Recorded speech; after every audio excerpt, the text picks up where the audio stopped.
Madame, Monsieur, bonjour à tous. Depuis le 22 mai dernier, c'est une course contre la montre qui est lancée par la communauté urbaine de Douala, initiatrice de l'opération d'appel public à l'épargne pour la constitution de la Société métropolitaine d'investissement de Douala, qui ambitionne de mobiliser 10 milliards de francs CFA pour le développement de la métropole économique. Une opération qui a reçu le visa de la Commission des marchés financiers pour une prorogation jusqu'au 5 juillet prochain. Mais tout pourrait s'arrêter à tout moment si le quorum des souscripteurs est atteint. En première dorsale, nous tenterons d'établir toutes les vérités autour de ce nouveau paradigme qui ambitionne de projeter la ville de Douala vers l'émergence à l'horizon 2025. En deuxième dorsale, nous parlerons de la nouvelle équipe d'Election Cameroun nommée par acte présidentiel le 28 mai dernier. Eric Essous et Abdoul Karimou, respectivement, directeur général et directeur général adjoint, doivent donc tenir le pari de l'organisation des prochaines échéances électorales attendu au Cameroun. Comment comprendre la récurrence et le climat délétère qui a prévalu jusqu'ici au sein de cet organe chargé de conduire le processus électoral et référendaire au Cameroun? On en parlera en deuxième dorsale de cette émission. Et puis nous parlerons de cette lutte contre la corruption. Le numéro vert mis sur pied par la Commission nationale anticorruption explose depuis quelques temps. Il s'agit du numéro 15-17. Comment comprendre cet engouement? Des actes de dénonciation observés depuis peu et relayé par la presse à capitaux publics cette semaine. Sous quel prisme faut-il apprécier cet engouement et que peut-on véritablement faire pour faire infléchir la courbe de la corruption dans notre pays? Nous en parlerons en fin de cette émission politiquement incorrecte, votre amphithéâtre dominical dont le code de conduite reste inchangé, ne rien dire pour plaire, tout dire pour construire. À tout de suite.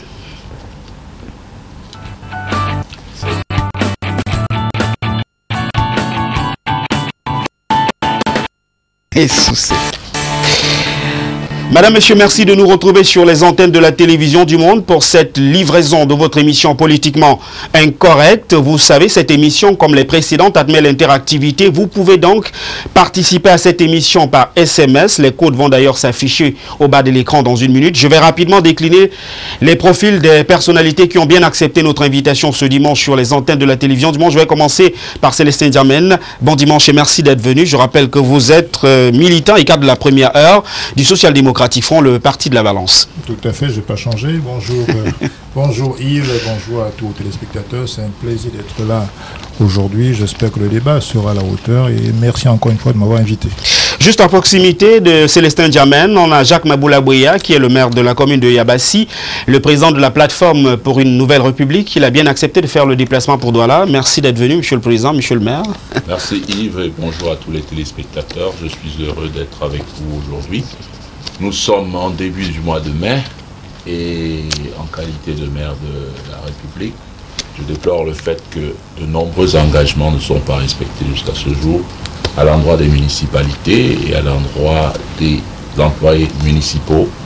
Donc c'est pour dire qu'il y a un problème dont on ne parle pas, mais qui fait dysfonctionner toutes les communautés. Et je voudrais porter la voix de toutes ces mairies qui sont dépourvus de ressources aujourd'hui parce que l'État n'honore plus ses engagements. Et quand un État n'honore plus ses engagements, ça pose un grave problème dans la coexistence, dans le vivre ensemble. Il est impératif que ceux qui ont en charge de transférer des ressources aux municipalités le fassent. Quand au mois de mai, au mois de juin autant pour moi, le premier trimestre des centimes additionnels comme nous n'est pas encore payé, il y a problème. Comment vivent ces parents, ces enfants qui travaillent dans les municipalités. Et je dis encore, on ne peut pas construire en ne respectant pas ces engagements. Il est impératif qu'on revienne sur les minimums dans cette société. Merci Jacques Maboula-Bouya pour ces précisions. Je rappelle qu'on a également autour de ce plateau ce dimanche l'honorable Marlise Doualabel qui est député de la Nation du Rassemblement démocratique du peuple camerounais dans le département du Vouré. Merci honorable d'être venu ce dimanche. Merci de m'avoir convié. Merci de m'avoir convié avec des personnalités aussi honorables. Et j'espère que nos téléspectateurs ne seront pas déçus de nos échanges. Juste à proximité de vous, honorable, vous avez un autre féru de justement l'avocature, hein, maître Dikoumé Ndoki nous a rejoint également ce dimanche. Merci d'être venu ce dimanche dans le cadre de cette livraison de Politiquement Incorrect. Merci Yves, merci de m'avoir invité. C'est plutôt Ndoki Dikoumé et non l'inverse. Le réalisateur va certainement le modifier, Ndoki Dikoumé, donc on va rapidement rectifier cela. Je propose rapidement que l'on entre dans le vif du débat, hein, relatif notamment à la Société métropolitaine d'investissement, mais avant justement qu'on échange autour de ce projet aujourd'hui qui suscite justement pas mal de commentaires, je voudrais qu'on prenne quelques réactions de souscripteurs qu'on a pu avoir dans la ville de Douala, qui nous précisent quelles sont les réelles motivations qui les ont poussés à adhérer à ce projet porté par la communauté urbaine de Douala. Regardons.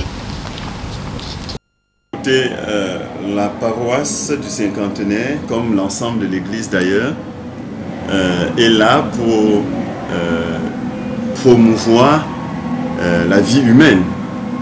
Et de ce point de vue, il nous semble que nous sommes partenaires des pouvoirs publics de manière plus globale pour travailler au développement et à l'épanouissement des hommes et des femmes que Dieu a créés à son image.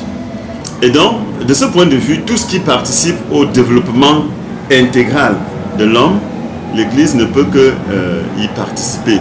Donc c'est normal que lorsqu'il y a des choses qui vont dans la bonne direction, que non seulement l'Église encourage, qu'elle prie pour soutenir ce genre d'activité, et que si c'est possible, qu'elle puisse prendre sa part de responsabilité dans une telle démarche. C'est donc ce qui nous a motivés à aller dans cette direction, à savoir prendre des pas dans la SMID.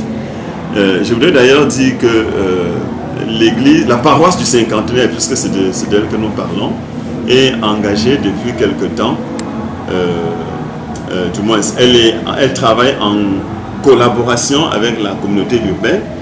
Elle a reçu le soutien de la communauté urbaine dans la mise en œuvre du projet de l'université, dans le projet dans lequel la paroisse est engagée. Et donc, de ce point de vue, ce n'est que normal que la paroisse puisse, dans ce même élan, soutenir ce que la communauté peut engager comme projet, comme initiative, ce que la communauté peut prendre comme initiative, la communauté urbaine, je veux dire, qui participe au développement de la cité et partant des populations qui sont par ailleurs chrétiennes aussi, quelques-uns de la paroisse du cinquantenaire. Donc voilà un certain nombre de raisons qui nous ont motivés à aller dans cette voie, et nous pensons que les chrétiens, les paroisses doivent soutenir une telle initiative qui participera certainement et à coup sûr au développement de la ville de Douala. Si la ville se porte mieux, les populations se portent mieux, et donc les chrétiens aussi, et donc aussi l'Église se portera mieux. Donc voilà un certain nombre de raisons qui nous ont motivés à aller dans cette voie. Nous ne pouvons qu'encourager les chrétiens, une fois encore, à souscrire, à soutenir, à se mobiliser dans ce projet. Mais en même temps, je devrais le dire, la société métropolitaine qui est en train d'être mise en place est une société qui a pour ambition de faire des profits. Donc, il faut le dire, quand la paroisse investit aussi de ce point de vue, elle s'attend à ce qu'il y ait un retour sur investissement. Et nous pensons que l'ingénierie qu'il y a autour du projet est de nature à permettre que sur la base des investissements que la paroisse, de l'engagement que la paroisse a pris en s'investissant dans ce projet, qu'elle puisse demain engranger de la part de cette société métropolitaine et des projets qu'elle va porter et de ce que cela va générer comme retour sur investissement, que la paroisse puisse, n'est-ce pas, en retour avoir un retour sur investissement.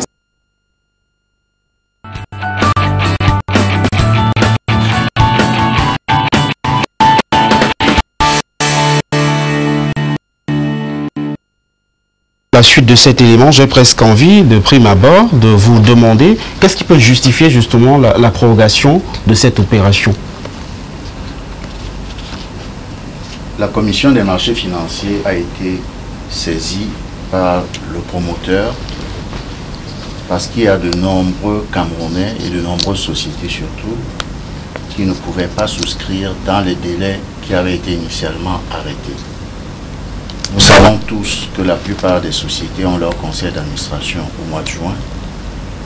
Je prends le cas des assureurs que nous avons rencontrés qui ont souhaité qu'il y ait une prorogation pour leur permettre de discuter de la question de la SMIC dans leur conseil d'administration, pour certains dans leurs assemblées générales, pour pouvoir avoir l'autorisation d'apporter leur part de contribution, n'est-ce pas, dans ce projet. C'est également le cas de milliers d'autres Camerounais qui disaient qu'ils n'avaient pas compris au départ de quoi il s'agissait, mais qui aujourd'hui épousent, n'est-ce pas, le projet, mais n'avaient pas encore de moyens immédiats pour souscrire. C'est pour toutes ces raisons que, pour donner une chance à la majorité des Camerounais, à la majorité des Doualais, une demande de prorogation a été faite auprès de la Commission des marchés financiers et qui, au regard des éléments qui lui ont été fournis et des arguments qui ont été présentés, a accepté cette prorogation. Je pense que c'est une bonne chose pour tout le monde. Ça permet à la plupart des Camerounais et surtout aux habitants de la ville de Douala de bien vouloir suivre le projet qui est le leur et qui permettra à la ville de Douala, n'est-ce pas, de prendre véritablement son envol dans les années à venir. Célestin Diamène, ce projet porté par la communauté urbaine de Douala pose quelques problèmes d'incompréhension au sein de l'opinion, avec notamment la fameuse affaire Mida. Comment rassurer une opinion qui a subi déjà les affres d'une opération que certains qualifient de manière erronée de similaire? Vous savez, ma campagne pour les municipales et législatives de 2013 portait le slogan « Douala au Moulema ». Douala du cœur. Je suis un enfant de Daïdo, quoique mes parents soient issus de l'Ouest. J'ai coutume de dire que Daïdo, c'est mon village. Je persiste à le dire. Et je crois que il ne faut pas comparer, mélanger les pédales. L'opération de la paix publique à l'épargne n'a strictement rien à voir avec le Ponzi, qui existe depuis des siècles, d'ailleurs. Je dois dire que l'opération de la paix publique à l'épargne, qui est lancée par le promoteur, la CUD, qui a mis en place une société d'économie mixte, dénommée le SMID, est totalement et strictement encadrée par des textes réglementés et juridiques. Il lui fallut le visa de la Commission des marchés financiers pour que même les spots publicitaires soient lancés. Donc, le MIDA n'a rien à voir. C'était quelque chose qui était fait dans l'informel total. Évidemment, les pauvres victimes s'y sont allés parce qu'ils espéraient des gains substantiels, mais sans aucune garantie réglementaire. Tout autre est, effectivement, ce qui est mis en place aujourd'hui. Je vous dis une chose. Si, imaginons, c'est dans l'ordre du possible quand même, si Douala avait été candidate à l'organisation des Jeux Olympiques, je crois que sans aucune considération de parti politique, je m'y serais impliqué totalement et avec le cœur. C'est une affaire de cœur. Douala, on l'aime ou on l'aime pas. Moi, j'y suis né, j'y ai grandi. Vous savez que je suis sorti pendant quelques années, je suis revenu, j'habite Douala. Donc, je pense que quand une opération comme celle-ci est mise sur pied pour changer radicalement le visage de la ville de Douala, chaque citoyen camerounais qui a envie de devenir, j'allais dire, un co-artisan, un co-développeur de la ville de Douala, doit s'y intéresser. Bien sûr qu'il faut absolument qu'ils soient éclairés en termes de risques d'investissement qu'ils encourent, parce qu'il s'agit là d'une opération où il y aura des achats d'actions. Il ne s'agit pas d'obligation, qui est plutôt dans le cadre de quelqu'un qui prête de l'argent à l'État. Là, nous sommes dans le cadre d'une action portée sur une société anonyme, donc on achète des actions. Et on doit suffisamment être éclairé. C'est pour ça que la CMF est là, pour exiger que l'investisseur, dont nous, vous, Yves, moi, Célestin Diamène, soit suffisamment éclairé sur les enjeux de cette opération. Moi, je pense que c'est une excellente opération. Le coût de l'action est extrêmement modeste, 10 000 francs. Je crois que ça vaut le coup. Voilà le type de document qu'on vous remet quand vous souscrivez. Moi, j'ai souscrit. Il s'agit de Douala. Douala, c'est quoi? C'est une ville portuaire. C'est la première ville du Cameroun. C'est le centre économique du Cameroun.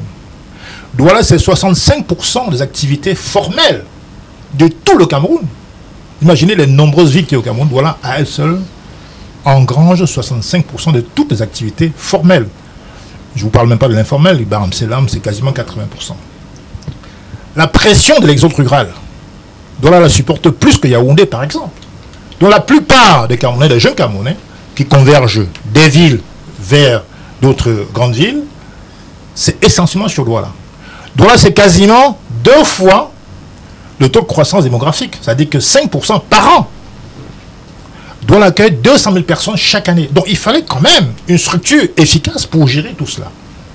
La communauté urbaine n'a pas les ressources qualifiées pour cela. Donc il fallait absolument créer une CEM, une société d'économie mixte, d'ailleurs qui n'est pas une exclusivité camerounaise, puisque en France, vous l'avez à Bordeaux, à Paris, etc.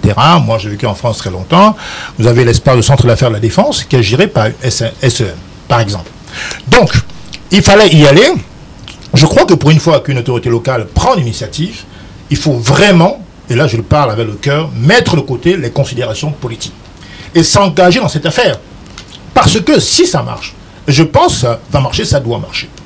C'est tous les pans de l'économie qui vont absolument être débouchés pour tout le monde. Moi, je suis comme la plupart des gens automobilistes. Qui peut apprécier, qui apprécie la nid de poule dans les voitures, on voit sur les roues la nid de poule, les transports publics engorgés, les bouchons, partout. Donc, révolutionner la ville de Douala, c'est un espoir, une donnée extrêmement intéressante pour tout le monde. Donc, moi je pense que effectivement l'opérateur, le souscripteur doit être d'abord informé. Tout à l'heure vous avez posé la question à M. Dikou, mais moi je pense qu'effectivement il y a le fait que il y a la disponibilité des souscripteurs qui n'ont pas eu le temps pour souscrire dans un délai qui a été prescrit, c'est-à-dire jusqu'au 22 mai par exemple. Mais je pense aussi que il faut savoir que le capital social a été limité à 1 million d'actions, à 10 000 francs, ce qui fait 10 milliards. Donc certainement que il y a aussi une possibilité de raccourcir les délais, parce qu'on dit 5 juillet, c'est vrai, mais il peut aussi arriver que si le capital social est atteint, ben, qu'on arrête, qu'on raccourcit les délais. Donc ce qu'il faut retenir, c'est que Douala, c'est vrai qu'il y a un intérêt financier derrière, puisque c'est une action, on investit, on a une rentabilité à travers les dividendes, mais c'est d'abord aussi une histoire de participation citoyenne. Il faut que les gens le comprennent. Les spots ont été très bien faits, mais je crois qu'il faut aller plus loin. Il faut aller véritablement davantage vers la diaspora, parce que c'est quand même plus de 6 millions de personnes, diaspora africaine et européenne, y compris les États-Unis. C'est 6 millions de Camerounais à l'extérieur, qui, à travers le transfert de fonds vers le Cameroun, en sont, je veux dire, pratiquement 300 milliards de francs CFA par an, dont ils sont porteurs d'une certaine relative capacité financière, et on gagnerait davantage à les mettre, n'est-ce pas, si j'ose dire, dans cette mouvance-là. Et je crois que l'information doit continuer, c'est bien pour tout le monde. Comment change le paradigme de développement dans un environnement où les gens sont quelque peu réticents quant à l'investissement? Écoutez, je souriais tout à l'heure quand j'ai entendu Célestin Germain faire le responsable marketing de la Société métropolitaine d'investissement de Douala. Oui, je me suis engagé. Moi, je suis un peu scandalisé et choqué par cette initiative quand on sait que ce n'est pas l'argent qui manque à la communauté urbaine et que sur les dernières décennies, la communauté urbaine a toujours eu des excédents budgétaires et qu'aujourd'hui, on se retrouve avec une ville où on est incapable de ramasser les ordures. Et que de nombreux aspects de la ville de Douala dysfonctionnent.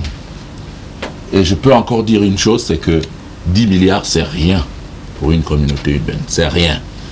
Sur un point de vue purement financier, quand on demande à quelqu'un de souscrire 10 000, 100 000 francs, 1 million, on connaît à peu près le ratio de rentabilité. Jusqu'à ce stade, on est dans du virtuel. Est-ce une autre forme de blanchiment de capitaux, de personnes ayant suffisamment d'argent pour spolier les terres de pauvres populations qui n'ont pas les moyens de les mettre en valeur? Ça, c'est une préoccupation qui revient au maire riverain que je suis. Et je peux dire une chose, 10 milliards, honnêtement, si on ferme les fuites financières qu'il y a dans ce pays, c'est pratiquement rien du tout pour une ville comme Douala. Et on ne peut pas mettre de l'argent dans une caisse qui est perforée et siphonnée par quelques individus. Je dis strictement, je m'oppose à cette démarche qui mène les gens sur du vide.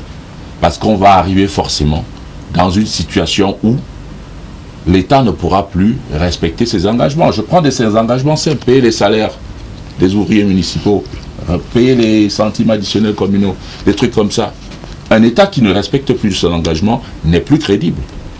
Il est hors des questions qu'on mette son argent dans une affaire aussi virtuelle que foireuse. Parce que je sais une chose, ces hommes aujourd'hui nous brandissent des grands projets, mais sur les 36 années, tout ce qu'on leur demandait, c'est d'abord de faire des routes qui passent. Nous sommes dans des nids de poules, des bourbiers, en pleine zone urbaine, et vous nous demandez de bâtir un avenir Android. Je veux bien, mais les peu choses essentielles de la vie, accès à l'eau potable, la route, l'électricité, le ramassage des ordures, vous n'en êtes pas capable. Vous venez vendre quoi? Pour moi, c'est de l'enfumage politique. Il faut que ça cesse. La première des choses, il faut resserrer les rangs et assainir la gestion. Il va se dégager suffisamment d'argent dans ce pays et Douala pourra même tirer plus de 100 milliards si nécessaire pour son développement. Alors, qu'on ne profite pas de la désespérance et du stress actuel pour vendre l'illusion aux Camerounais. Honorable Marlys Doualabel, sur cette opération, vous avez certainement suivi comme beaucoup de Camerounais qu'une opération comme celle-là est en marche depuis quelque temps. Elle a d'ailleurs reçu la prorogation. Quelle est la lecture que vous faites de cette opération d'appel à l'EPAM?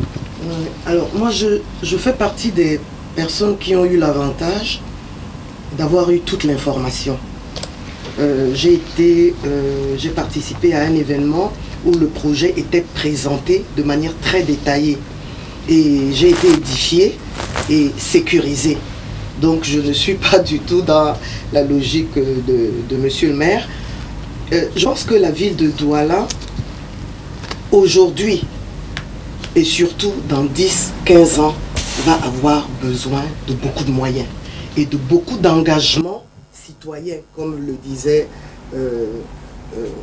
Célestin N'Djamène. Pourquoi? Parce que, victime de l'exode rural, Douala a subi beaucoup d'agressions. Beaucoup d'agressions. Et les chantiers sont énormes, multiples. La première agression est celle qui me paraît très importante. C'est la destruction de la ceinture forestière qui va provoquer dans les années à venir la catastrophe qui va se dérouler à Douala si on ne s'y prend pas à temps. Il y aura une catastrophe ici. Parce que si vous regardez bien, les populations autochtones n'habitaient pas les bas-fonds. Toutes les populations autochtones, toi tu es de Daïdo, tu sais bien, ils sont en hauteur. Ces bas-fonds étaient dangereux parce que c'était généralement soit des marécages, soit de la mangrove. Et la mangrove qui a un rôle extrêmement important pour la protection de l'environnement. L'exode rural aidant et la ville n'étant pas préparée véritablement, mais comment la ville aurait-elle pu être préparée à la vitesse où vont les choses? Ben, les populations qui sont arrivées, nos frères qui sont arrivés, ont trouvé l'espace là où ils pouvaient en trouver. Ils ont remblayé, ils ont coupé les arbres et aujourd'hui, la ville est dans un danger innommable. Maintenant, pour rendre la ville attractive, il y a également aussi beaucoup de choses qui doivent être faites. Donc je me dis que je pense que le colonel Etondekoto avait déjà eu un peu la même vision. Bon, le projet n'a pas pu être clôturé, je ne sais pas pour quelle raison, mais aujourd'hui, le délégué du gouvernement, Tonen, lui, il a réussi à ficeler son projet pour qu'il soit vendable. Et effectivement, quand il a été présenté et à la diaspora et aux Doualais, beaucoup de gens ont pensé que ça pouvait être un des facteurs aidants pour que la ville se développe et devienne attractive. On va dire, une forêt urbaine, ça sert à quoi? Mais une forêt urbaine est essentielle pour notre vie.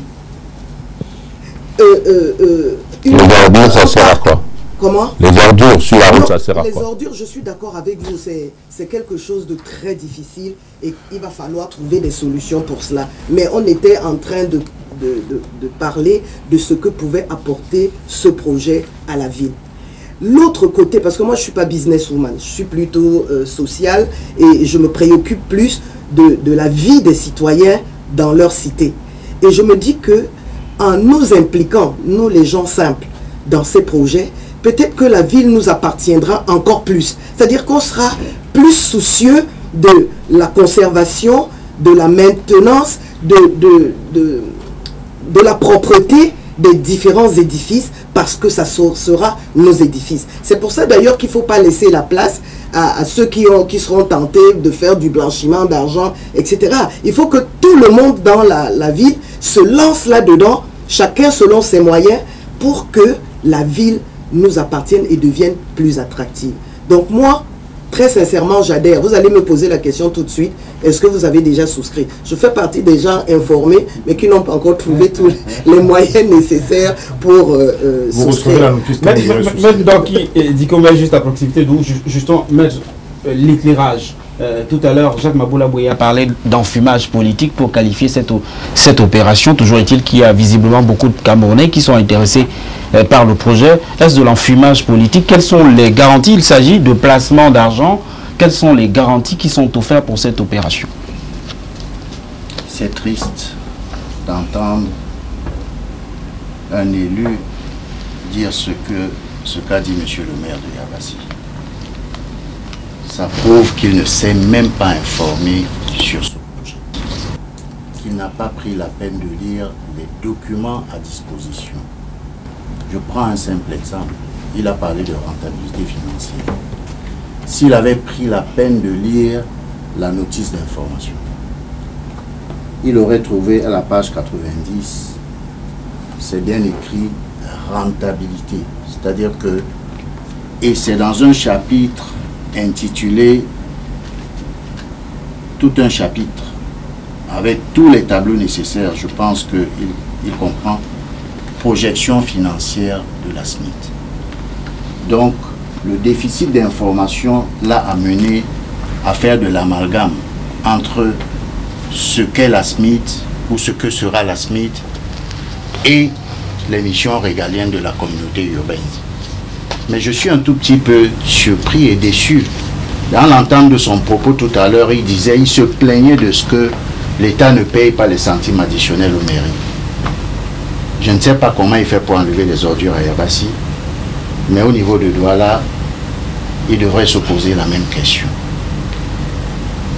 La SMIT sera une société de droit privé, exclusivement régie par les dispositions de l'acte uniforme OHADA sur les sociétés commerciales et le groupement d'intérêts économiques.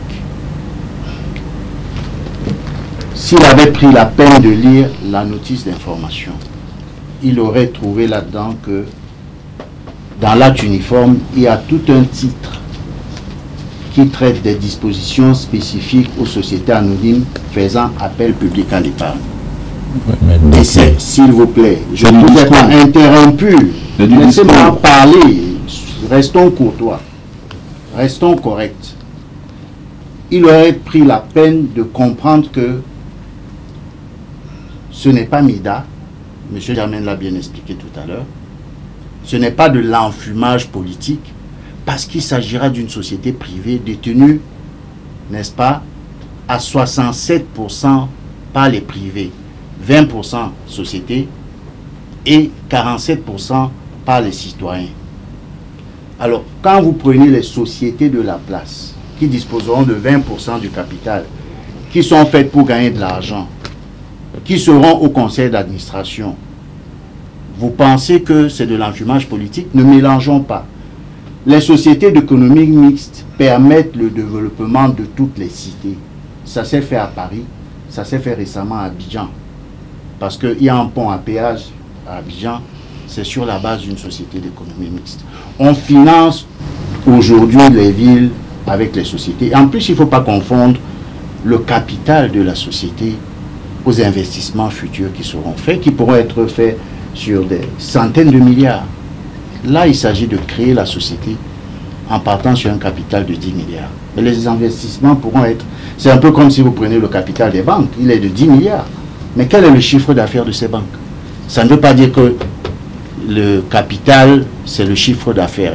Donc quand on fait un peu ces confusions, qu'on fait l'amalgame, on parle de l'enlèvement des ordures, alors que nous parlons d'une société en création. Eh bien, je dois dire que la communauté urbaine a lancé ce projet justement pour faire des bénéfices qui permettront de trouver un financement relativement aux ordures, au nid de poule et tout ce que vous voulez. Parce que la communauté urbaine aura 23% seulement du capital.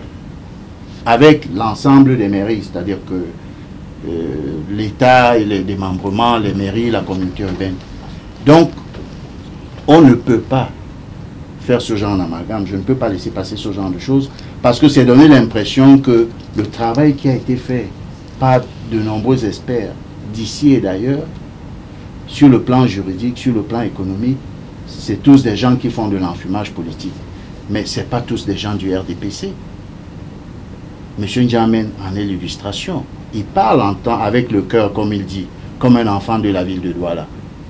Moi, je parle en tant qu'avocat qui s'est occupé des aspects juridiques de ce projet. Et je dois dire que, au lieu de tenir un langage, justement, qui nous enfume, il faut dire des choses qui nous permettent de comprendre que c'est de l'enfumage, alors que ça n'est pas. C'est une société en création. Elle n'est même pas encore créée, contrairement à ce que vous pensez. C'est le capital souscrit qui va permettre de créer la société. C'est prévu par la loi. Ce n'est pas quelque chose que nous inventons. L'acte uniforme, vous pouvez lire les dispositions, elles sont très claires. Donc, respectons ceux qui qui innovent, qui pensent qu'on peut faire autrement, qui pensent qu'on peut développer la ville de Douala en apportant de nouvelles idées. Peut-être que Yabassi ne veut pas se développer, mais qu'on laisse Douala se développer avec des idées novatrices qui permettront à chaque citoyen, n'est-ce pas, de comprendre que les moyens peuvent venir d'ailleurs. Et cette société sera créée, elle marchera, elle fera la fierté des habitants de Douala et elle fera la fierté du Cameroun. Moi, je tire mon chapeau au délégué du gouvernement auprès de la communauté urbaine de Douala qui a pris cette initiative. Et je dois, pour finir, dire que les problèmes du Cameroun ne sont pas les problèmes de la SMID. Les problèmes politiques, il faut les débattre dans un autre cadre. Parlons de la SMID. Ne réglons pas les comptes politiques. Parce que je ne suis pas venu sur ce plateau pour régler des comptes politiques. RDPC, SIF, UDC ou je ne sais pas quoi. Je suis venu parler uniquement de la SMID. Si on peut me démontrer qu'au lieu d'être vaseux, qu'il s'agit d'un projet qui ne tient pas la route, parce qu'on a lu la notice d'information, on peut la critiquer, mais on ne l'a même pas parcouru. Qu'est-ce qu'on critique à ce moment-là? Voilà la question. Très bien. Bon. Je voudrais que Célestin N'Djamène dise quelque chose. Monsieur le maire, vous allez certainement réagir. Célestin N'Djamène Douala, c'est quand même à peu près 3 millions d'habitants. Et cette opération, il faut justement qu'il y ait la population qui y participe de manière massive pour éviter justement que ce soit un groupuscule d'individus qui s'accaparent l'essentiel des actions qui sont mises à disposition. Une question tout à fait simple d'un Camerounais. Quelle est la garantie que son argent est sécurisé? Merci. D'abord, je dois rappeler que ça ne vous a pas échappé que Maboula Bouya est un... il va réagir, vous pouvez également réagir. Un bon maire, est même un patriote, c'est ma conviction personnelle. Mais je crois que le problème, c'est qu'il essaie de politiser le problème. Je ne suis pas du même bord politique que Marlis Boisdel. Mais nous parlons de quoi ici? De la ville de Douala, de son développement, de sa croissance durable, confiée à une structure qui est une société d'économie mixte, dénommée SMID. C'est une gestion, ce n'est pas la gestion à papa, c'est une gestion moderne, qui met de côté toutes les scories archaïques On confie cela. Ce n'est pas une particularité du Cameroun. Philadelphie n'est pas un État communiste, le fait. Casablanca, qui n'est pas un État communiste, le fait. Abidjan, Dakar, Paris. Je ne sais pas si vous êtes déjà arrivé à la Défense à Paris, mais c'est extrêmement fabuleux. L'État a confié la gestion du centre d'affaires de la Défense à l'EPAD, Société d'économie mixte. L'équivalent de la SMIC à Douala. Ça n'a rien de politique. Donc, dépassionnons, dépolitisons. J'aurais pu moi-même trouver à redire, si ça va être une question politique. D'ailleurs, quand il parle de 10 milliards, il n'a pas tort, parce qu'en vérité, le budget de fonctionnement de la ville de Douala, c'est 3 fois 10 milliards. Le problème n'est pas là. Le problème, c'est la gestion moderne pour créer des grandes métropoles, l'instar africain, l'instar de Nairobi, Abidjan, Dakar, Casablanca, etc. C'est de ça dont il a besoin.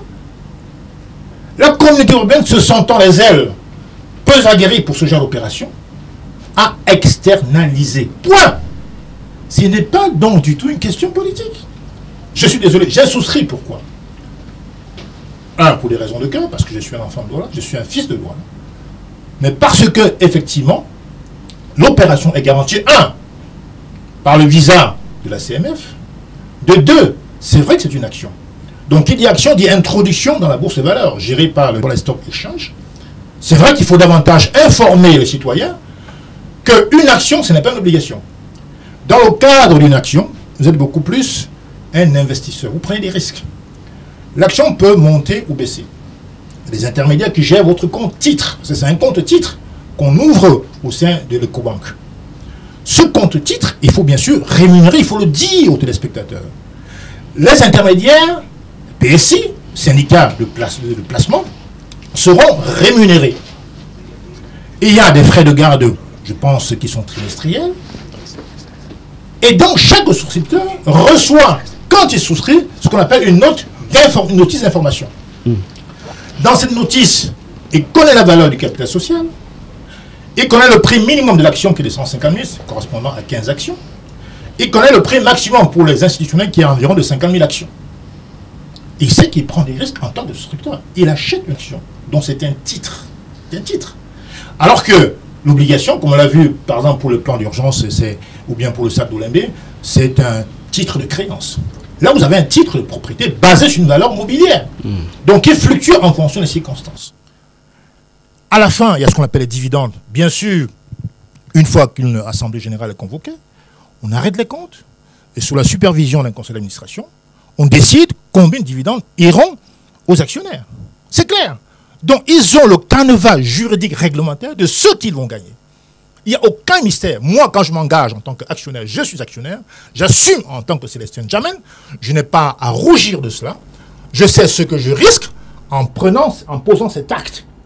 Je sais qu'à la fin, si la société, la SMID, fait de gros bénéfices, eh bien, tant mieux pour moi. Mais je m'engage aussi à perdre. Évidemment. Voilà, ben oui, mais faut dire aux gens. je suis désolé. Dans une action, on s'engage aussi à perdre comme à gagner. Exact. C'est clair. Oh, merci. Donc, ce qui importe, c'est la notice d'information. Vous savez pourquoi existe la CMF, la Commission financière du marché financier? C'est pour s'assurer que l'investisseur est protégé. On est protégé par quoi, Yves? Par l'information. Si vous n'êtes pas éclairé par rapport à ce que vous posez comme acte, ça devient dangereux. C'est pour ça que quand vous souscrivez, vous avez ce document. Très bien. Très bien. C'est très important de le dire. Donc c'est le mot-clé pour moi, c'est l'information. Très bien. Vous allez réagir, honorable Marly Zoualabay. Permettez peut-être au maire de Yabassi de réagir. Je rappelle aux téléspectateurs, monsieur le maire, une seconde. Oui. Je voudrais rappeler aux téléspectateurs que je ne prendrai pas d'appel, uniquement par SMS. Si vous avez des préoccupations, vous les posez par SMS et nous allons les transmettre à qui de droit. Uniquement des réactions par SMS, nous ne prenons nullement d'appel. Allez-y, monsieur le maire. Je voudrais solennellement prendre un engagement citoyen de dire à tous les Camerounais qui nous écoutent, retrouverons-nous, si Dieu nous donne la vie, dans 10 ans. La gouvernance de nos entreprises, la gouvernance de nos administrations pose problème. On ne peut pas mettre du carburant dans une voiture dont le réservoir est percé. Le problème de nos administrations et de nos entreprises parapubliques, permettez, je ne vous ai pas interrompu, le problème de la gouvernance de nos administrations et de nos entreprises parapubliques, c'est dans l'accomplissement des investissements qui vont être faits. les marchés, etc. Nous savons très bien que nos entreprises excellent dans le copinage et l'affairisme. Et aujourd'hui, après plusieurs décennies de gouvernance, on se rend compte que très peu d'entreprises mixtes, parapubliques, dégagent de bénéfices suffisants. Et aujourd'hui, on nous amène dans un couloir nouveau. Ce couloir, je dis très bien, qui peut être bénéfique, comme vous l'avez si bien dit, qui peut aussi être source de perte, est un couloir dangereux pour la simple raison que ceux qui vont incarner la SMIC de demain sont des gestionnaires qui n'ont pas été éloquents par leur passé en termes de gestion. C'est qui les gestionnaires? Ces gestionnaires, c'est ceux qui portent le projet. C'est ceux qui portent le projet. Et donc, aujourd'hui, on va rentrer dans le politique. Le politique va nommer des personnes. Ce qui est sûr, le politique gardera la main sur ce projet. Je n'aurais pas investi si Ne laissons pas dire n'importe quoi. Non,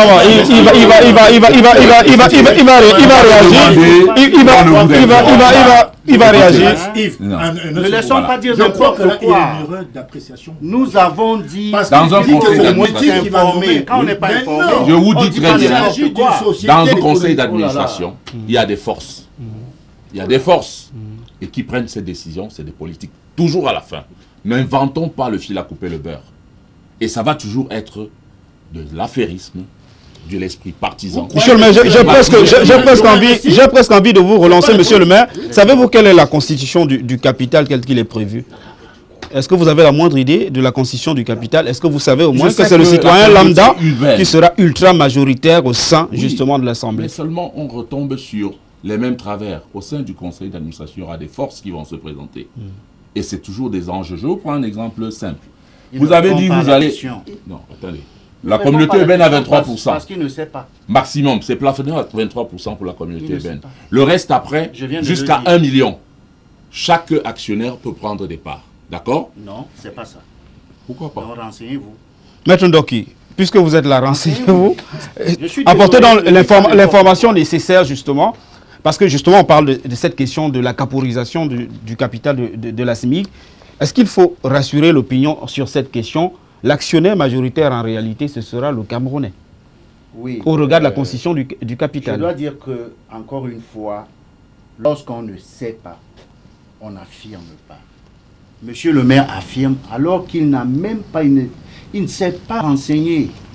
Moi, je lui offre la notice d'information pour qu'il la lise. Non, ça c'est à moi. Il faut qu'il souscrive. Non, je n'ai pas besoin de souscrire. Pour qu'il la lise, parce que lorsqu'on se permet d'affirmer devant des millions de Camerounais, alors qu'on est ignorant de la chose, c'est extrêmement dangereux et extrêmement grave. Et je ne peux pas permettre cela sur un plateau. Or, le capital est constitué de quoi? Je l'ai dit tout à l'heure. 47%, c'est les citoyens camerounais. Vous et moi. Donc, presque la majorité, c'est déjà le citoyen lambda. Et dans ces 47%, vous retrouvez toutes sortes de Camerounais, je peux vous dire, parce que nous voyons un peu comment les gens souscrivent. 20%, c'est les entreprises privées. Et vous allez me faire croire que si les brasseries prennent des parts ou bien, je ne sais pas moi, quelle autre entreprise, ça voudra dire que c'est des gens qui viendront accepter n'importe quoi. Ils viennent pour faire de l'argent. C'est du business. Rien que. Vous avez 10% pour les entreprises dites d'État. Et 23% pour la... et les mairies d'arrondissement. Voilà la répartition de ce capital. Donc, lorsque vous avez 67% du capital détenu par des privés, on ose venir vous affirmer que les administrateurs seront nommés. Ce n'est pas une société d'État. Je suis désolé. C'est une société purement privée qui est uniquement régie par ça. L'acte uniforme sur le droit des sociétés commerciales et l'acte uniforme sur la comptabilité. Il n'y a rien d'autre. Ça ne change rien sur s'il le vous lobby. plaît. Ça Ensuite, le lobbying est politique. Nous sommes dans une société privée. On vient nous parler, maintenant il change de langage, il parle de lobbying. Il va changer de langage quand chaque fois qu'on lui démontrera que par son ignorance, il ne sait même pas de quoi il s'agit, il changera de langage. Mais ce n'est pas de ça qu'il s'agit. Moi, je dis à monsieur le maire de s'informer. Il aurait dû le faire avant d'arriver ici. S'il avait fait... posera toujours problème. Non, aucun problème parce que comme société privée, je vous dis, désolé, je veux dire, s'il vous plaît, le directeur général sera recruté par appel international à candidature. Si vous ne le saviez pas, sachez-le. Ainsi que tous les hauts responsables de cette société. Et la semaine qui commence, il y a un cabinet indépendant qui sera désigné pour s'occuper de cet appel à candidature. Alors, si c'était l'État, je ne vois pas pourquoi on prendrait toutes ces précautions. S'agissant d'une société privée, on mettra en place une assemblée générale. Mais vous êtes sincère, mais sincèrement dans l'erreur. Honorable Marlise Zoalabel, vous allez réagir. Vous permettez à l'honorable de réagir. Rien de nouveau au Cameroun. Je dois dire que jusqu'à présent, je ne vais pas être interrompu quand je parle. Jusqu'à présent, ce modèle n'existe pas au Cameroun. Et tout ce qui n'existe pas ailleurs existe au Cameroun. Ce modèle n'existe pas. Laissez-moi terminer. Parce que j'ai été... Je ne peux pas être interrompu. Je ne mérite pas d'être interrompu quand je parle. Même si c'est par un maire de la République. Je dis que ce modèle n'existe pas encore. Mais je veux qu'on dise des choses, qu'on nous contredise de manière précise, mais pas qu'on lance des slogans. Des slogans pour dire aux Camerounais, pour faire peur aux Camerounais. Nous sommes là pour rassurer. Tout à l'heure, vous avez parlé de l'AMIDA. Eh bien, il n'y a rien à voir avec ça. L'AMIDA, c'est un modèle qui n'existe pas sur le plan juridique au Cameroun. Nous avons commencé par prendre les précautions d'usage. La CMF, d'une part, la CMF, mais avant la CMF, la désignation d'un PSI, on l'oublie peut-être. Et ça aussi, c'est un cadre légal, c'est une obligation légale, la désignation du PSI. Donc on ne peut pas comparer, même lorsque l'État fait un appel, l'État passe par un PSI. C'est très encadré par la loi. Donc on ne peut pas venir nous dire que on va venir nommer des gens. Je ne suis pas prêt à entendre ce genre de choses. Les lois sont respectées et si vous n'avez pas encore souscrit, je vous donnerai une notice d'information et je suis convaincu que vous allez m'appeler à Yabassi pour mettre en place une société d'économie mixte. Très bien. Je permets à l'honorable Marlise Zoalabel de réagir très rapidement et puis vous allez pouvoir répondre à quelques SMS, quelques préoccupations des téléspectateurs. Je réagis très rapidement pour dire deux choses. À monsieur le maire, que son attitude finalement encourage l'inertie et l'absence des initiatives. Il faut des réformes avant. On ne peut rien faire à ce stade. Il y a des réformes pour sécuriser l'argent. Laissez-la parler. Permettez parce que imaginez qu'on soit sur un plateau à l'hôpital, on doit procéder à une intervention chirurgicale. Et vous arrivez, on est en train de s'occuper du malade, vous dites que de toute façon, la politique de la santé est pourrie et de toute façon, ce malade ne sera pas guéri, etc. Vous avez tout arrêté et pour rien.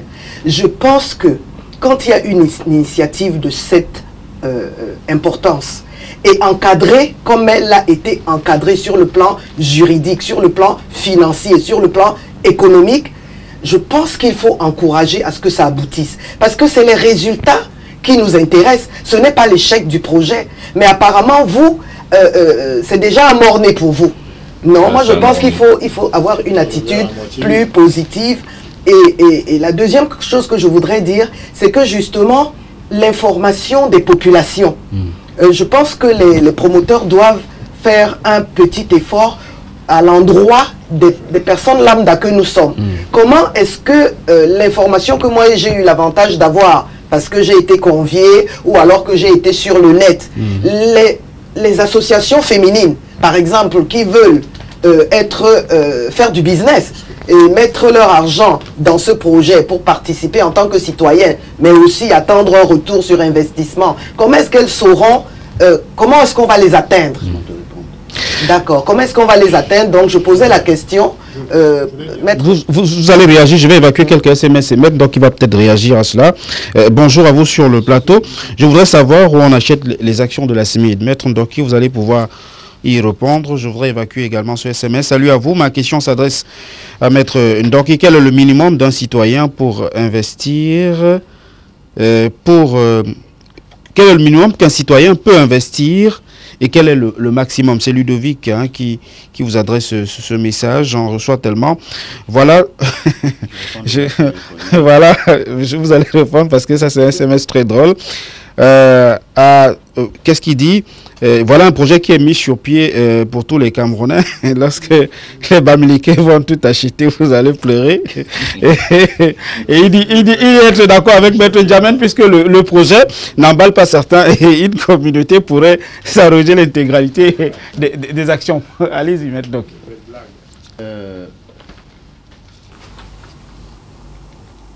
Il y a 3 banques, n'est-ce pas, auprès desquelles on peut souscrire. Il y a EcoBank, il y a Afriland First Bank et il y a la CBC. Donc je demande à chaque citoyen camerounais de se rendre auprès de ces banques où des gens les attendent pour les accompagner dans la souscription. Donc c'est dire, et encore contrairement à ce que j'ai entendu tout à l'heure, que l'argent ne va pas dans les poches de qui que ce soit. Il reste dans les banques. Et c'est la commission des marchés financiers seule qui autorisera le déblocage des sommes. Donc, on ne met pas dans une banque pour dire, eh oui, c'est légal.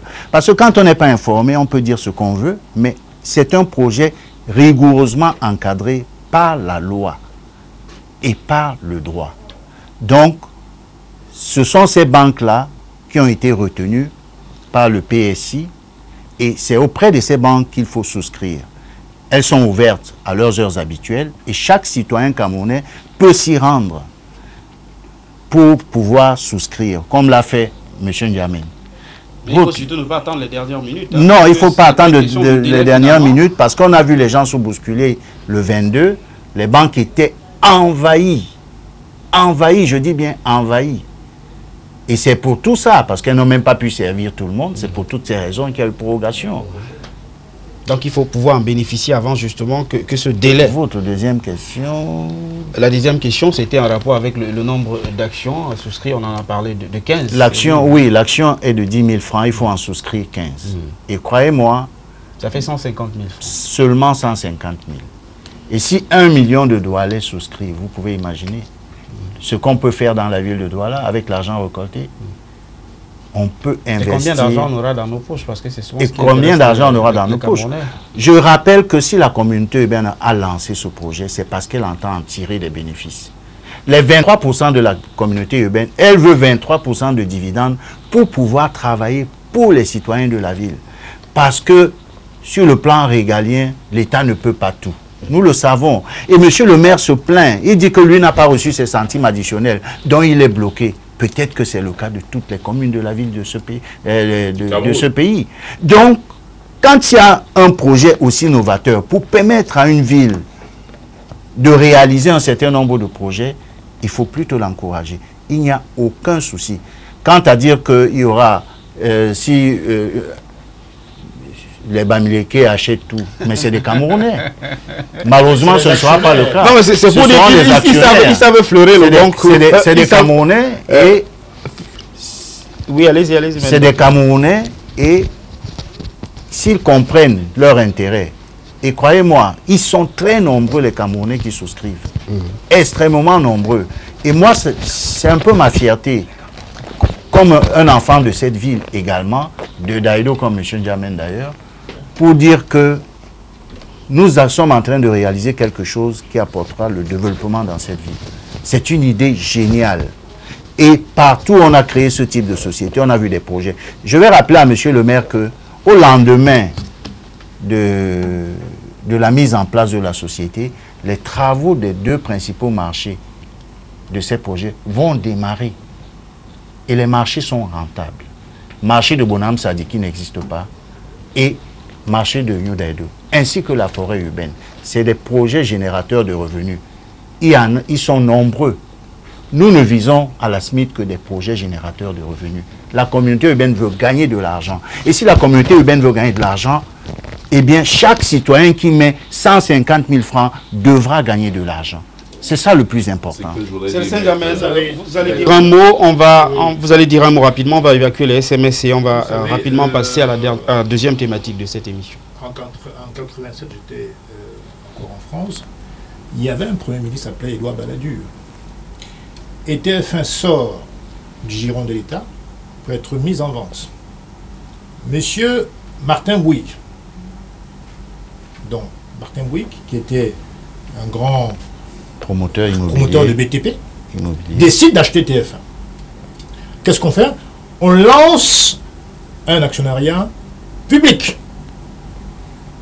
C'est un gouvernement de droite, dirigé par Balladur.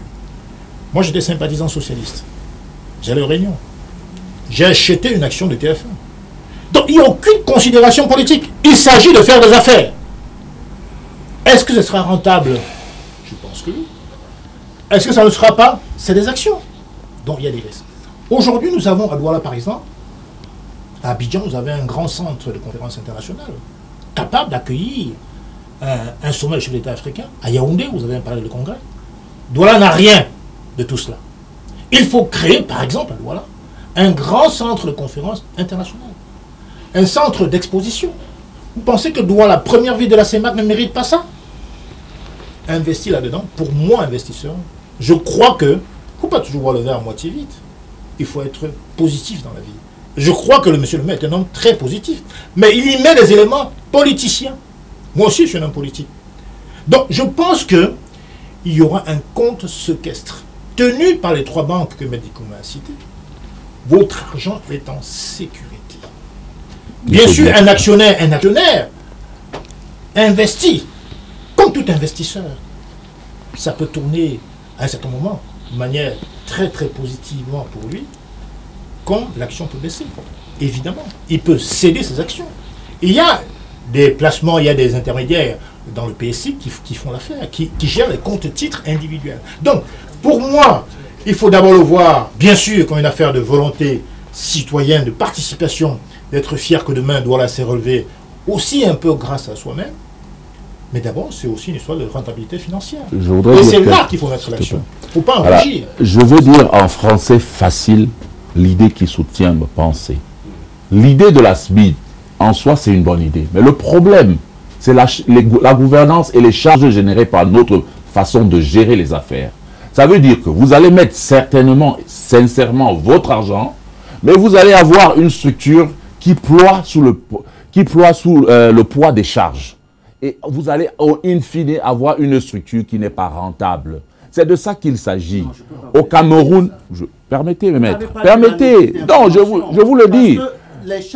On va vous ramasser les prix du ramassage des ordures va grimper à 200 jours par la tonne. Je vous dis, permettez. Mais nous avons déjà un ensemble d'expériences qui nous ont... Non, pas de ce genre. C'est l'idée, c'est juste l'idée. Pas de ce genre. C'est une société privée, monsieur. Maître, la gestion de nos affaires pose problème. Parce que les charges... La gestion des brasseries du Cameroun pose problème. Les brasseries, c'est strictement... La gestion de la Socapan pose problème. Non, une fois que le politique s'y mêle. Est-ce que la gestion la gestion de Tradex pose problème? Je suis sérieux, je doute. Les charges vont tuer toute initiative dans la gouvernance actuelle. La gouvernance actuelle est purement affairiste. Vous allez avoir des marchés qui seront passés entre copains, copines, etc. Et on va se retrouver dans des histoires où la structure sera pliée par les charges même de l'entreprise. Et je vous dis, sans réforme dans ce pays, toute belle idée mourra dans l'œuf. Tout simplement. Vous allez réagir, Maître Ndoki. Je vais vous permettre de réagir, mais permettez que je puisse introduire rapidement cet autre élément. Pendant qu'on est en train de parler des réalités autour de la souscription de cette opération, il y en a qui souscrivent. Et on a rencontré à Douala également quelques souscripteurs issus des milieux du culte qui nous livrent les motivations réelles à participer à ce projet. Je propose qu'on les regarde et on revient pour en discuter autour de ce plateau. La grande motivation que l'Église Nazareth d'Aïdo a accepté d'accompagner la communauté urbaine dans le cadre de leur projet de développement pour la ville de Douala. C'est ainsi que nous avons souscrit à ce projet et nous continuons à souscrire à ce projet à travers tous nos fidèles. Depuis un mois, nous sensibilisons l'Église, les chrétiens, les départements de notre Église de souscrire à ce grand projet. Parce que nous croyons à ce projet de la communauté urbaine Douala. C'est pour ça que nous soutenons cela. Nous avons, dans notre stratégie, nous avons mis l'argent dans les banques et nous avons pensé, on peut prendre une partie et mettre ça dans ce programme. Ce serait toujours que l'argent est toujours bien conservé. C'est ça qui nous a beaucoup motivé les chrétiens, parce que l'argent reste toujours dans une autre banque. Le message que je pourrais passer, c'est que quand quelque chose arrive nouvellement, les gens ne croient pas à ça. Et nous voulons demander à nos fidèles d'oser. Au moins une fois, d'oser et de continuer d'oser. Parce que plus tard, ce serait tard. Et nous avons apprécié, parce qu'on a fait un prolongement de ce programme. Et nous continuons, par exemple dimanche prochain, nous continuons à sensibiliser les chrétiens à cela. Parce que nous croyons que nous pouvons soutenir la communauté urbaine. Et notre église, Union d'église baptiste du Cameroun, est partenaire avec la communauté. Et l'église Nazareth, dont je suis pasteur, est aussi partenaire avec la communauté urbaine pour l'accompagnement. Nous les accompagnons dans ce programme.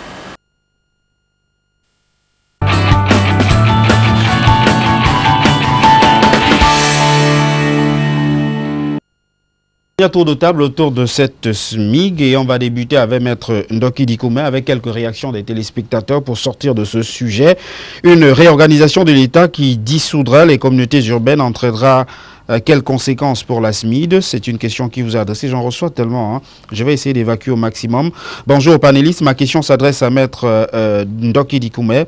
À quand le délai de souscription, s'il vous plaît? Et je demande à Monsieur le maire de Yabassi d'arrêter de désinformer les Camerounais du fait de son manque d'information, qu'il cache son ignorance, qu'il soit moins passionné. Et du point de vue politique, c'est Dao qui nous a écrit ce message. Ce projet permet aux voleurs de récolter de l'argent détourné dans un pays où la loi n'existe pas. Ce projet est un risque. Il faut signer vos messages pour assumer vos propos. Je ne suis pas souvent d'accord avec M. Ndiamen. Cette fois-ci, quand il parle, il m'a convaincu. Demain matin, je vais souscrire à ce projet.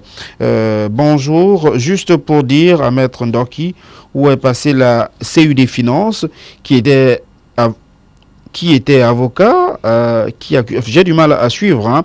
Il parle en réalité de la CU des finances et il dit que vous étiez avocat d'ailleurs dans le cadre de ce projet pour lequel le colonel Edouard Itondé-Côté avait été mis en difficulté. Je vous permets donc de réagir à ce SMS qui est certes mal libellé.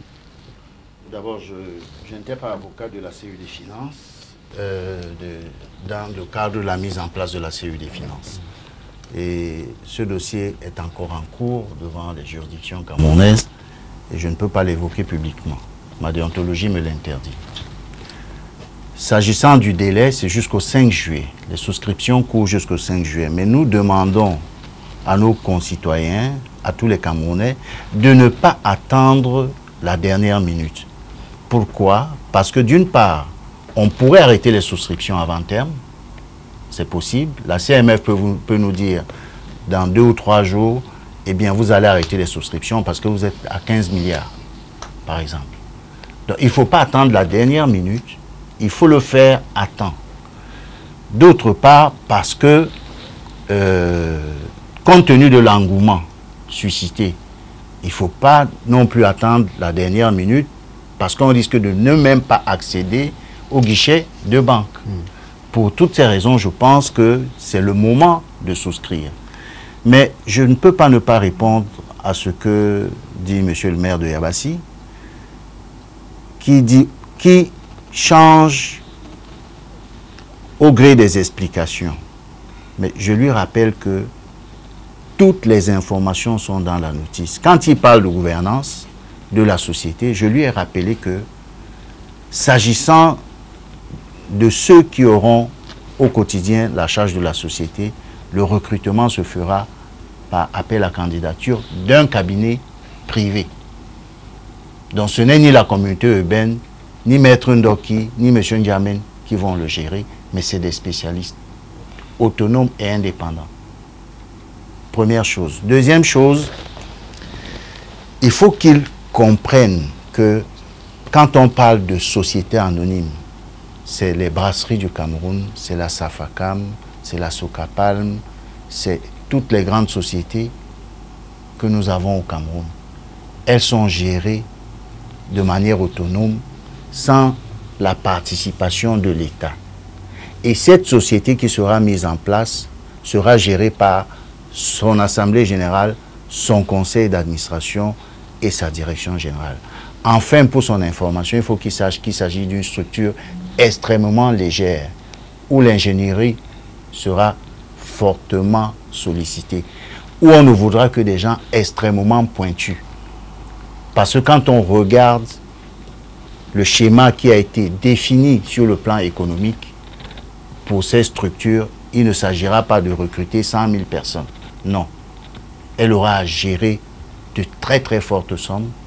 Elle aura à repartir des bénéfices très très importants. Mais ce sera une structure extrêmement légère. Ce ne sera donc pas le RDPC ou le SDF ou, excusez-moi, je ne connais pas le nom de votre parti, ou n'importe quel autre parti qui viendra gérer cette société privée, comme ce n'est pas le RDPC, le SDF qui gère les sociétés privées de la place, MTN, Orange, les brasseries, dont la mission, c'est simplement de payer les impôts pour que l'État puisse fonctionner. Maître Ndoki, pourquoi ne pas dissiper cette inquiétude d'un téléspectateur qui se questionne en cas de réorganisation de l'État? Ah oui, en cas de réorganisation... la communauté urbaine, quelles sont les conséquences pour la SMIC, par exemple? Je croyais qu'il avait compris dans ma réponse, qu'on aurait pu comprendre dans ma réponse précédente.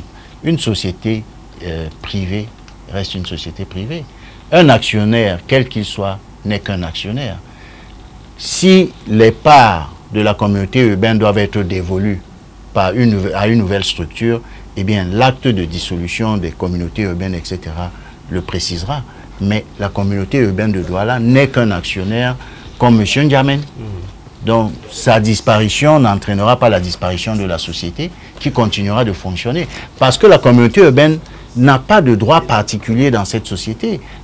En dehors de ce qu'elle bénéficiera, elle aura des gens au conseil d'administration, c'est certain. Elle est l'initiative du projet. On ne peut pas dire que la communauté urbaine et tous les projets de cette société, dans un premier temps, en tout cas pour l'instant, seront dans la ville de Douala. M. Ndiamen a cité un centre de conférence international. Les études sont bouclées. Il faut le faire. Et ça rapportera de l'argent. Parce qu'il y aura tout.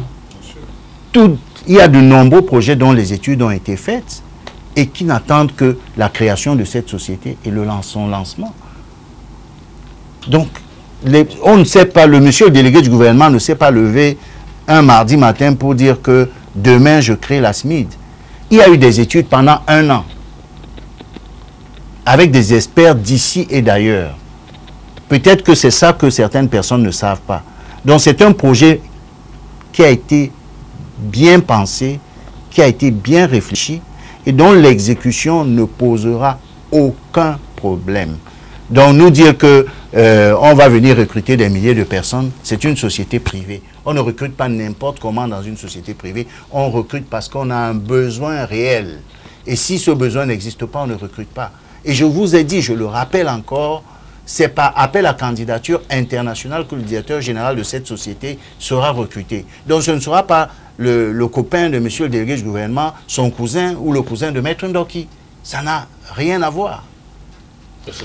Rappelez-moi, c'est Ndiamen, j'allais dire maître, tellement... Il faut rappeler que ce que c'est qu'une société d'économie mixte, c'est une personne morale de droit privé.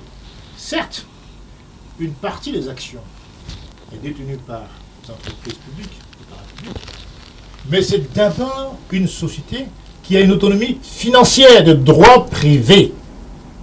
La gestion est forcément une gestion du management classique des grandes entreprises. Le fait que la CUD détienne 23% des parts sociales, d'action, pardon, ne veut pas dire que la gouvernance de cette SMID sera étatique. Faux et archi faux. Sinon, je n'aurais pas investi, c'est clair. Dans la vie publique au Cameroun, vous avez des députés de l'opposition qui ont des affaires privées, qui ont des sociétés privées. Ça n'a rien à voir avec leur politique. Ils paient les impôts comme tout le monde. Bien sûr, il faut éclairer le souscripteur, lui disant qu'une action, ça génère éventuellement des dividendes qui sont taxés. Même si la plus-value n'est pas taxée. Le dividende est un revenu qui est taxé. Ça, c'est vrai. Tout le monde paie les impôts, c'est normal. L'équité pour tous. Maintenant, ce que je veux dire, c'est qu'il faut retirer de l'esprit des souscripteurs que c'est une affaire qui peut ressembler au MIDA. Non, non et non. Les banques, pas des moindres, vous apportent quand même la crédibilité, tout de même. Le compte titre individuel est géré par le PSI et ses différents intermédiaires que vous connaissez. Certes, ils sont rémunérés, ça c'est tout à fait logique. En cas de cession, il y a des frais, il faut le dire. La gestion privée est donc garantie selon l'OHADA. Ce n'est pas quelque chose d'étatique. Hein. Dans tous les pays d'Afrique francophone, toutes les sociétés commerciales et les GIE sont régies par les textes de l'OHADA. Ça, c'est clair. Donc, c'est conflit en bas à Abidjan. Exactement, à la cour arbitrale. Donc, en vérité, je pense que quand le souscripteur va vers Ecobank ou vers la CUD, il retirera à son guichet, n'est-ce pas, une notice d'information. Question simple, est-ce qu'on peut perdre son argent? Non, mais attendez, c'est une action. Est-ce qu'on peut Quand on perdre? l'investit. Non, je vais répondre, monsieur. Est-ce qu'on peut perdre? Je crois que vous insistez. Monsieur le maire veut nous entraîner dans un débat. Est-ce qu'on peut perdre? Je vous pose cette question. Lorsque vous aurez lu cette notice, c'est pas une obligation. Non, répondez simplement. Allez-y rapidement, parce qu'on va prendre... Est-ce qu'on peut perdre? lorsque vous aurez lu Permettez. cette information sur les Non, projets... est-ce qu'on peut mais perdre? laissez répondre alors. Vous posez une question. Voilà. Vous voulez pas qu'on vous réponde? Allez-y. Il n'y a pas une activité humaine qui n'est pas... Exactement. Qui ne soit pas inhérente, qui n'ait pas de risque. Ah, Le risque est inhérent à l'activité humaine. C'est toute activité humaine. Bon, c'est comme si vous me demandez, s'il vous plaît. C'est comme si vous me demandez, je voulais savoir. est-ce que, s'il vous plaît, voilà, est-ce qu'on peut mourir? C'est exactement la même chose que vous me posez comme question. Bon, maintenant, laissons l'avenir nous dire comment ça se fera. Seulement, alors, mais quand vous n'avez pas la bonne information, non, ne désinformez pas. La gouvernance au Cameroun pose problème. Nous parlons de la gouvernance de la SMID. Très bien, on sort. Elle est bonne, mais la gouvernance pose problème. Nous parlons de la gouvernance. On sort rapidement. Dans une voiture qui a des fuites. On sort rapidement de ce sujet pour dire un mot rapidement sur Elecam. Malheureusement, le temps... Qu'ils prennent le risque. Monsieur le maire, on sort rapidement de ce sujet sur la SMIG. On avait souhaité apporter quelques éclairages. Maître Ndoki, permettez que l'on sorte définitivement de ce sujet. Pour rappeler simplement les délais de souscription, c'est jusqu'au 5 juillet, très exactement. Mais cela pourrait s'achever très rapidement en fonction justement du quorum des souscripteurs qui sera probablement atteint. J'aimerais qu'on dise sans transition un mot sur Election Cameroun. Je l'ai évoqué à l'entame de cette émission, qu'on dise un mot notamment sur la nomination de nouveau top management. D'abord avec vous, Jacques Maboula Bouya. Ce changement d'homme pourrait-il avoir un impact positif ou négatif sur le scrutin qui est annoncé? Écoutez, Elecam, c'est une structure dont on a toujours décrié les appartenances de tous les responsables et cadres de cette institution. Donc le changement d'homme, à mon sens, ça reste dans la même trajectoire. La trajectoire, elle est connue, c'est faire gagner le système en place. Et on y met tous les moyens. Staline d'ailleurs disait que ce n'est pas ceux qui votent qui comptent, c'est ceux qui comptent les voix. Et tel qu'on regarde les textes d'Elecam, je pense qu'en dehors des conflits d'intérêts au sein de l'ECAM, personne n'inventera rien. Les textes sont connus, le code électoral ne changera pas demain. Le code électoral, il est connu, donc la trajectoire, elle est connue. Ceci dit, la nomination de M. Éric Sousset, c'est une bonne chose pour l'élite et le cadre que nous connaissons, mais nous souhaitons simplement que nous revenions aux fondamentaux des élections, c'est-à-dire que dépolitiser l'appareil de comptage des voix, sortir la préfectorale de ces affaires-là et faire en sorte que véritablement des personnalités indépendantes intègrent Elecam et que le peuple soit rassuré que nous sommes dans un comptage citoyen de leur voix. À ce stade, pour moi, hormis les problèmes de gestion interne, ça reste la même structure, c'est le même véhicule, c'est la même trajectoire et il ne faut pas s'attendre à grand-chose. Célestin Diamène, Eric Essousset semble avoir le profil de l'emploi au regard justement de son cursus. On sait très bien qu'Election Cameroun nous a habitués à des guerres entre le conseil électoral et la direction des élections. On peut s'attendre à une accalmie véritablement avec cette nouvelle équipe-là? Là, je dois dire qu'il y a un gros enfumage, pour le coup. Il y a un terrible enfumage. Monsieur Biya, c'est le roi de l'enfumage. Parce qu'en vérité, dans une marmite, il y a des morceaux de viande qui cuisent. Elles ont le même parfum. Elles ont le même goût. Nous ramener dans les histoires de marmites qui bouent avec des morceaux de viande, et Soussé, Sanitanimou, Babalé, ça ne nous regarde pas. Ça, c'est des luttes accessoires internes qui portent fatalement sur de la diversion. Les Camerounais veulent un code électoral équitable. Imaginez-vous, Yves, un match Cameroun-Maroc. Le commissaire du match est marocain. L'arbitre est marocain, le juge de touche est marocain. Le match est donc impossible. Ce que nous voulons, c'est une réforme profonde et consensuelle, surtout du code électoral. Ce n'est pas le cas aujourd'hui. Toutes les dispositions sont prises pour que M. Biya se pérennise au pouvoir. Quand on prend simplement les articles 12, alinéa 2 de ce code électoral, on vous dit que le directeur d'élections Cameroun, le président du conseil électoral ainsi que tous les membres sont nommés parmi les personnalités camerounaises sur la base de leur honnêteté intellectuelle, de leur intégrité morale et surtout de leur esprit d'impartialité et de neutralité. Or, M. Egbe Eno Abraham, ancien gouverneur, ami proche de M. Paul Biya, qui a dit son amitié et sa loyauté à M. Paul Biya, peut-il être neutre et impartial, membre du RDPC? Monsieur Clément Atangana, parce que le conseil électoral fait partie de ce process jusqu'à la proclamation, qui était président de la commission de recensement de vote à la Cour suprême, qui a toujours dit qu'il servirait le président de la République, nommé 77 ans. Vous pensez qu'il peut être neutre dans cette affaire? Monsieur Babalé, ancien membre du comité central, remplacé par monsieur Essousset, membre du RDPC, peut-il être neutre? Non, ça c'est de l'enfumage pur et simple. Et moi, ma conviction, c'est que il faut que les Camerounais comprennent une chose. Le changement de chaise musicale, ça ne nous intéresse pas. Nous voulons, à défaut de réformer ce code électoral, qu'on nous dise au minimum que les résultats dans ce pays seront proclamés à 20 h. On l'a vu pour les sénatoriales. Pourquoi ce qui est possible pour les sénatoriales ne serait pas pour les autres? Parce qu'en vérité, le Bénin, quand M. Talon Patrice a été élu, les résultats sont sortis à 20 h. Monsieur Boiry, pareil. Donc, serions-nous la plus bête d'Afrique? Au point qu'il faut attendre 15 jours pour proclamer les résultats? C'est du tripatouillage. Donc, arrêtez-nous, monsieur Essousset Consort. Ça, c'est du n'importe quoi. Nous voulons des règles équitables pour tous. Un mot rapidement, vraiment en un mot. Maître Ndoki Dikoumé, il faut un adjournament Je ne vais pas me situer des statuts d'élection Cameroun sur le terrain politique de ceux qui m'ont précédé. Mais vraiment en un mot, hein. On est pris par le temps. S'il vous plaît, je dois observer que M. Essousset, directeur général, n'est qu'un technicien. Il coiffe une équipe technique. C'est-à-dire que son travail est purement technique. Et quand j'ai lu son pédigré dans le Cameroun Tribune, je pense qu'il a le profil de l'emploi. C'est un avis personnel. Je l'ai lu dans le Cameroun Tribune.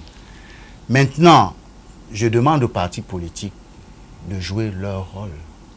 Parce que ce n'est pas Élection Cameroun qui va mettre des scrutateurs pour les partis politiques dans les bureaux de vote. Le rôle d'Élection Cameroun, c'est simplement de dire, d'apporter le matériel, d'organiser l'élection, de s'assurer qu'on a compté, qu'on a acheminé les résultats. Voilà sa mission. S'il y a des scrutateurs du SDF et du parti de M. le maire, eh bien, il n'y aura pas la distribution des cartes. Il n'y aura pas de tripatouillage. Lorsque Élection Cameroun va dans tous les marchés, dans les rues, pour demander aux citoyens de s'inscrire et que les citoyens ne le font pas, ce n'est pas de la faute d'Élection Cameroun. Tout à fait. C'est de la faute des partis politiques qui n'amènent pas leurs militants à s'inscrire. On ne peut pas tout le temps dire c'est la faute à Élection Cameroun. mais que les partis politiques demandent à leurs citoyens de s'inscrire. Très Comme bien. je vois quelques partis le faire sur Internet, envoyer des messages à tous les citoyens pour dire inscrivez-vous sur les listes électorales. Malheureusement, le temps accordé à cette émission est arrivé à son terme. C'est vrai que la grande partie de l'émission a été consacrée à un éclairage plutôt passionné sur la société métropolitaine d'investissement de la ville de Douala. On espère avoir apporté un maximum d'éclairage sur cette approche du paradigme de développement local que la ville de Douala s'apprête donc à expérimenter. Merci Célestin Diamène d'être venu. Vous êtes issu du Social Democratic Front. Merci d'avoir fait le déplacement ce dimanche. Je remercie également Jacques Maboula-Bouya, qui est le maire de la commune de Yabassi, président de la plateforme pour une nouvelle république. Maître Akerimona se porte visiblement bien. Je voudrais remercier également Maître Ndoki Dikoumé, qui est avocat et très proche d'ailleurs du dossier relatif à cette opération d'appel à l'épargne publique dans l'optique de constituer 10 milliards de francs CFA de capital pour la société métropolitaine d'investissement pour la ville de Douala. Délai requis, c'est le 5 juillet, mais ça pourrait bouger d'ici là. Merci madame, monsieur d'avoir suivi cette livraison de Politiquement Incorrect. J'aurai le privilège et le plaisir de vous retrouver certainement dimanche prochain avec d'autres invités et d'autres thématiques. Bien le bonjour et bon dimanche.